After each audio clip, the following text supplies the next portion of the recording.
Welcome to the Boundless Bible. My name is David Shapiro. Hey, I'm Javi Marquez. And I'm Jason Holloway. How's it going, everybody? Good morning. I hope everyone's doing well. We're going to be jumping in right away today with something that has been on my mind, and I just want to kind of get your thoughts on it. So I was thinking about the Garden of Gethsemane and the Garden of Eden. Yeah. And there's some similarities there and some major differences. Oh. But when you look at the Garden of Eden, Yeah. Adam and Eve, first sin, right? Yep. They are breaking God's first commandment, which is you will not eat. Yeah. They eat. Yep. And they get escorted out. They get kicked out. Yep. And this starts the fall of man. Fast forward to Jesus, who is going to repair this relationship Yep. with man. He's in the Garden of Gethsemane. Mm-hmm. This is where they come to arrest him. Right. And this is where man escorts God Yeah. out of the garden. Oh man, yeah, that's big. Okay? Whoa. You know, So- well, look, for 1 Corinthians, actually, just to follow that, 1 Corinthians 15, 21 and 22, is just for since it was by a man that death came into the world, it is also by a man that the resurrection of the dead has come. Just as in Adam all die, so also in Christ all will be made alive. And I think this goes, yeah. just to that same point. It's like in the Garden of Eden, people are being let out, and in Gethsemane, we're being led back in. And even Jesus, That's good. he knew it, because when the guards came to grab him, Peter grabbed a sword and Yeah. was going to fight. Yeah. Right. And what Jesus says was, no, let them take me. Again, part of Yeah. this plan of, hey, we kicked man out of the garden. They're going to escort God out of the garden. And this is that point at which he reconciles Yeah.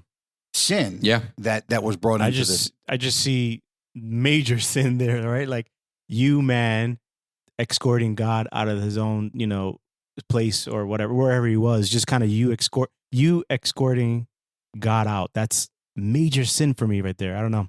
Yeah, I mean, could you imagine being God, knowing you're being led out by man is just an incredible Yeah. moment. And if you look before that, this is also a scene where Jesus is crying out to the Father to let this cup pass from him. Yeah. If it's his will, then he'll do whatever is necessary. But it's to the point where he's sweating blood. Yeah. I mean, he is in torment. He's in anguish. Yeah. And then to still say, no, Peter, let them escort me Yeah. out of here. Which, by the way, sweating blood is an actual scientifically proven, phenomenon. So It I mean is. that really does happen.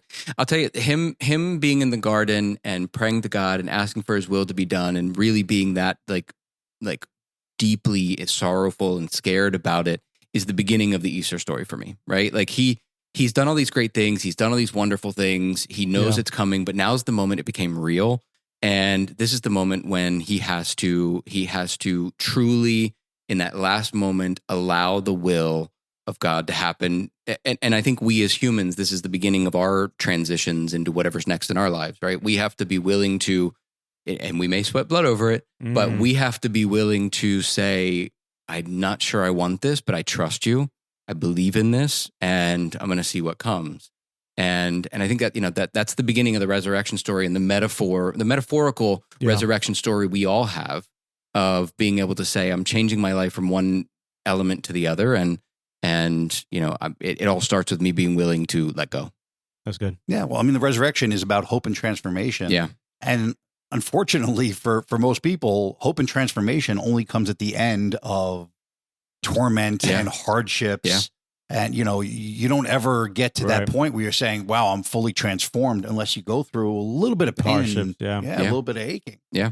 I think about myself and being a pro fighter, you don't just step in the ring and all of a sudden you're winning. Yeah, right. You're talking about years and years of abuse on your body and getting hit and knocked down and standing back up again. And here, Jesus is showing all of that, but it's even more because he knows he's about to take on the sins for everybody. Yeah. So the beat down he's about to take, and to have that knowledge and to still say, God, your will. Yep. Yeah.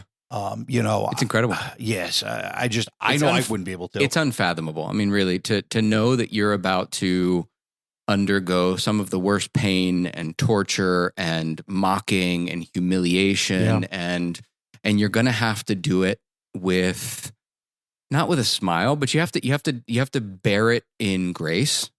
That is, I mean, I just can't. I sit sometimes and try to imagine what that would be like, and it's hard. He didn't want to do it. He said, "God, Father, please take this cup away from me, please." Anything with forgiveness. While they were beating him, he says, "Forgive them; they know not what they do." Yeah.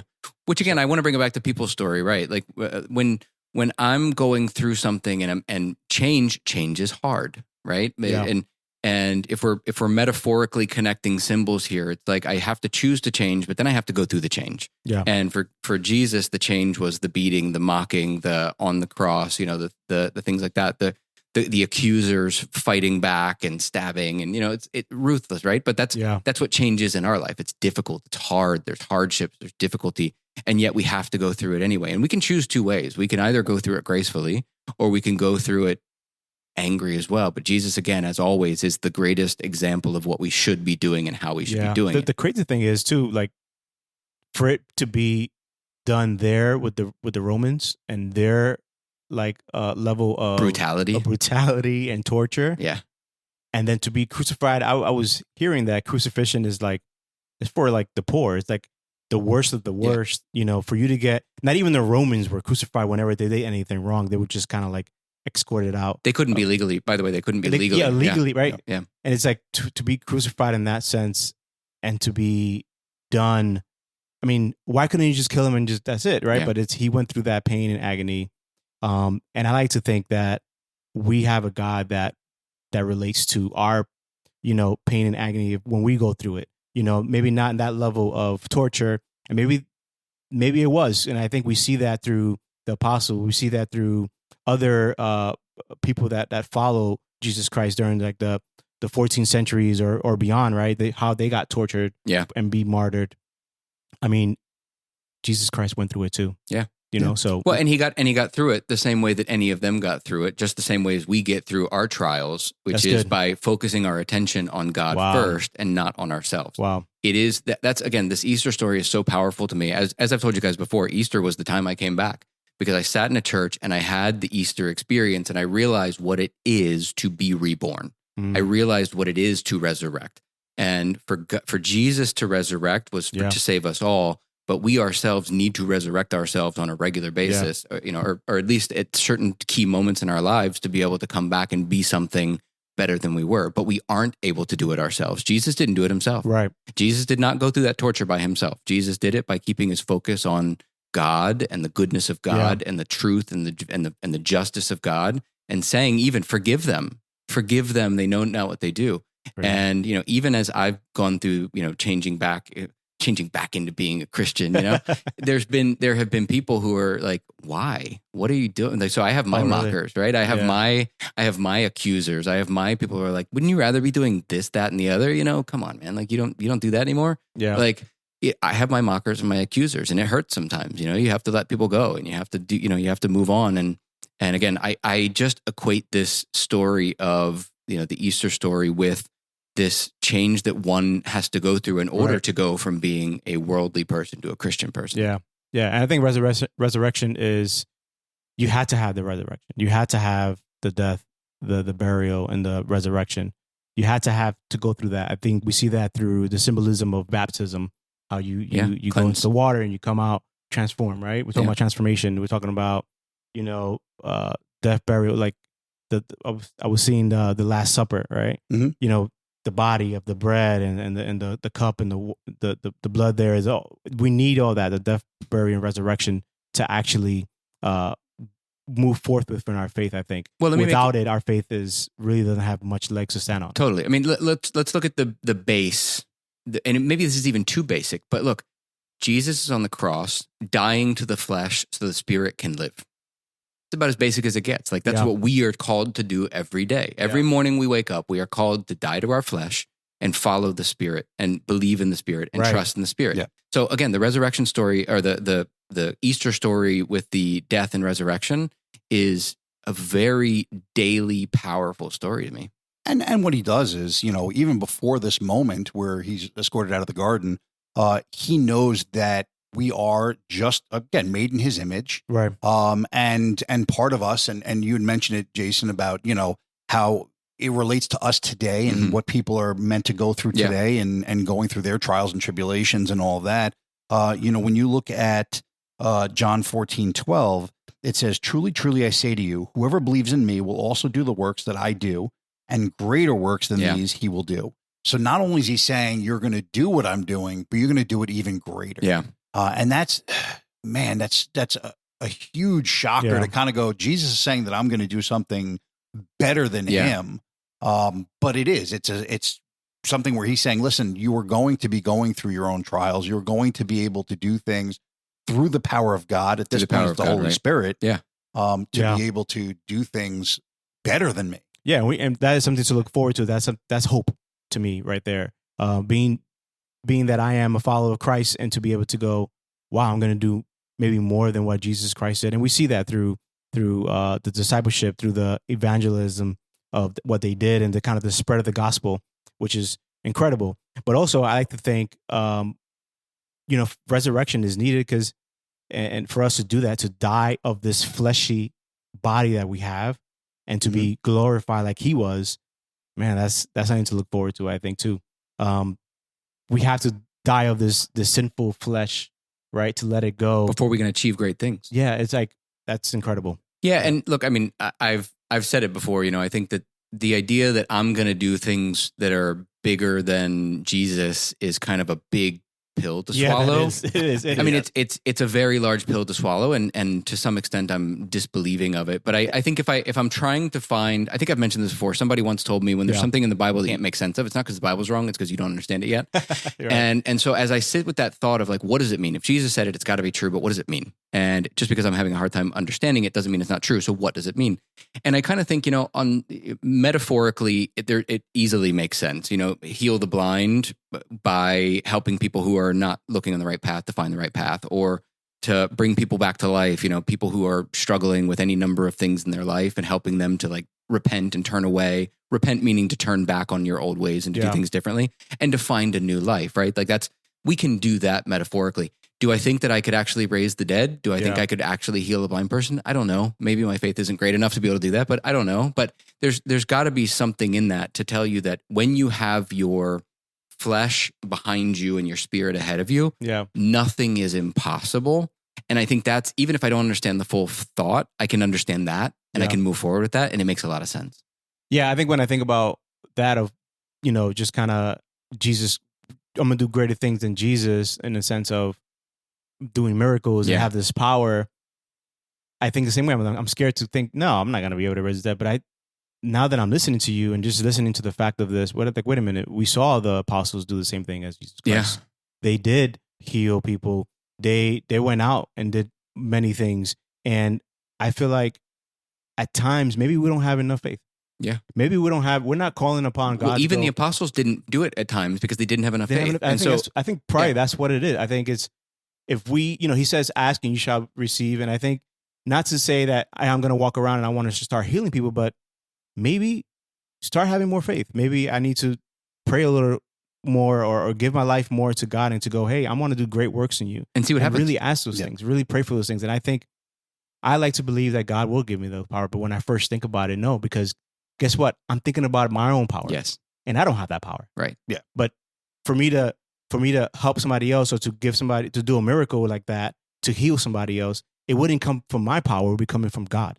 Well, if you look at all the stories in the Bible, it really comes down to faith. You have Moses, and there's no way Moses, this single man, was going to go into Egypt, take down, Pharaoh, take down Egypt and free the Israelites. It's just not going to happen. Right. He had to have faith in God. Yeah. And you go story after story after story. That's it, right. And now when we double back to the garden, yeah, you're right. I'm looking at Jesus and I'm going, he just needed to have faith. Again, he's praying to God first.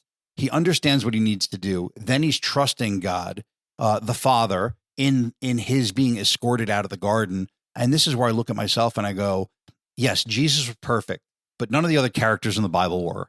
I don't need to be perfect. I just need to trust God, to trust the Father, and go, hey, listen, I know you're about to lead me into a world of pain. I know that I have difficulties. Moses did not go back to Egypt saying, this will be easy. I'll just say, hey, come on, guys, let's go. It's going to be a hardship wherever you are in life. Yeah. But if you trust the Father, you got to trust. Yep. And you walk out of the garden yourself, again, talking about symbolism, if you walk out of the garden, your comfort spot. This is my zone. I'm comfortable here. I'm good here. I need to walk out of this garden in order to face a trial. Yeah. For something even better after that. For something even better afterwards is the important part. Yeah. Yeah. That is faith. And that's what God looks for, is faith, not perfection from us. Yeah. So, I mean, I think it's interesting. The other thing I think, which is an interesting comparison, is, you know, when you look at the resurrection, when you look at who we are, when you look at, you know, the earth, one thing we always hear is, hey, you know, there's a hole in the ozone layer. Well, if we stop doing the wrong things, it will repair itself. Yeah. Hey, the ocean has a lot of pollution. If you leave it alone for a while, it will regenerate itself. Right. Yeah. You know, we have this power of resurrection within us. Even when you start looking at the circle of life, you know, science says that you cannot destroy or create energy. Once energy is there, it's in the world. We have all of these atoms in our body. It's actually 6.5 octillion. It's a lot of atoms in our body. Wow. When we die, again, it could be an animal's coming by and eating us, and then they are now living and they're thriving, and it's kind of going on this circle of life is what we call it. Yeah. But I think when you look around at all of us, I think that God created resurrection in everything. Yeah.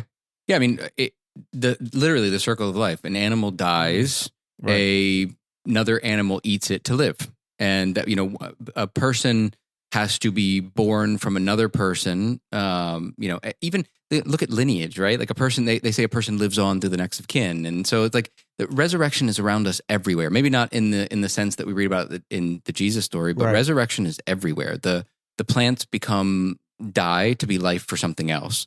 They fertilize for other trees. Yeah. The insects, you know, are risen so that they can become food for other birds, and the birds then die to become food for the earth, and the earth becomes food for the trees, and the trees become nuts that fall and die so that the other animals can eat those. Like, it's this constant like birth and death of the earth and the universe. So it's, you know, again, it's not something that's unfamiliar to us. It's just sometimes in the Easter story, it's presented to us in a different way, but it's nothing we're not accustomed to seeing every day. That's good. And this brings me again right back to that original garden story, and this is that circle. Yeah. And you're seeing again Adam and Eve, they're inside of, you know, Eden. Yeah. And they sin and fall of man, and they're escorted out, and you do that full circle to now Jesus inside the garden being escorted out, and now God is being escorted out to save us from our original sin. Right. I mean, man, it's just, you look at that, there really is. I just, when you said it now, Jason, I'm like, no, there really is. We are accustomed to this. It's not this foreign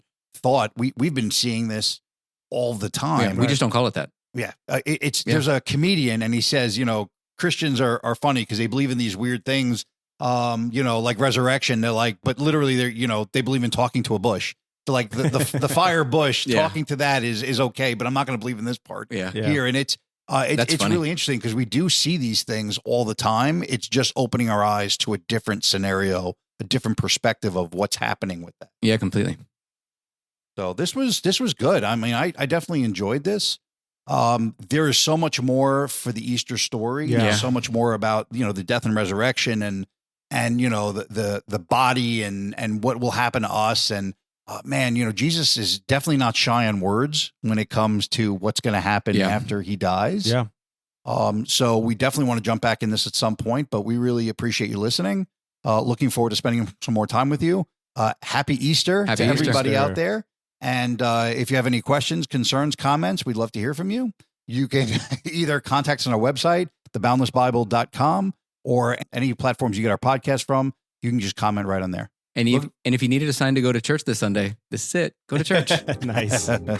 See ya.